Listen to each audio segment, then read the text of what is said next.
Hello మామ, మన కిచెన్లో ఈరోజు ఒక మంచి డెజర్ట్ చేసుకుందాం ఈ బ్రెడ్తో. ఈ బ్రెడ్ని బోరింగ్గా బ్రేక్ఫాస్ట్కే వాడుతుంటారు మామ. మనం దీంతో డెజర్ట్ ట్రై చేద్దాం. ఈ డెజర్ట్ చేయడానికి మామ మనం స్టవ్ మీద ఒక బౌల్ తీసుకొని అందులోకి 1/2 లీటర్ మిల్క్ యాడ్ చేద్దాం. ఆ మిల్క్ బాయిల్ అవుతున్నప్పుడు మనం ఈ బ్రెడ్ స్లైసెస్ని కట్ చేసుకుందాం మామ. ఈ కట్ చేసిన పీసెస్ అన్ని క్రమ్స్ చేసుకుందాం మామ. సో పడేయకండి. సో ఇలా కట్ చేసుకోండి మామ. మన బ్రెడ్ని కట్ చేసిన బ్రెడ్స్ పక్కకు పెట్టి మనం కొంచెం ఒక 2 టేబుల్ స్పూన్ కస్టర్డ్ పౌడర్లో కొంచెం వాటర్ పోసి మిక్స్ చేసుకుందాం మామ. ఇలా మిక్స్ చేసుకున్న కస్టర్డ్ పౌడర్ని మనం పాలల్లోకి యాడ్ చేద్దాం మామ. ఇందులో కొంచెం షుగర్ పౌడర్ కూడా యాడ్ చేసుకుందాం.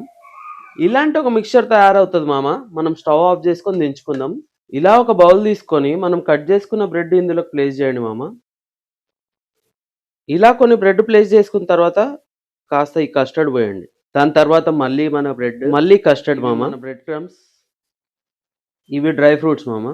లైఫ్లో అన్ని కాంప్లికేటెడ్గా తీసుకోకండి మామ. మన ఛానల్లో రెసిపీస్లా సింపుల్గా తీసుకోండి. It will be better. So మన డెజర్ట్ రెడీ మామ. దీనికి వచ్చే ఫ్రిడ్జ్లో పెట్టి తర్వాత సర్వ్ చేసుకుందాం. సో చూసారు కదా మామ, మన బోరింగ్ బ్రెడ్ని మంచి డెజర్ట్ లెక్క మార్చిన. మీరు ట్రై చేయండి, ఇంట్లో ట్రై చేసి ఎట్లుందో నాకు కమెంట్ చేయండి. Thanks for watching my video మామ. Don't forget to subscribe. ఈ వీడియో నచ్చితే నీ ఫ్రెండ్కి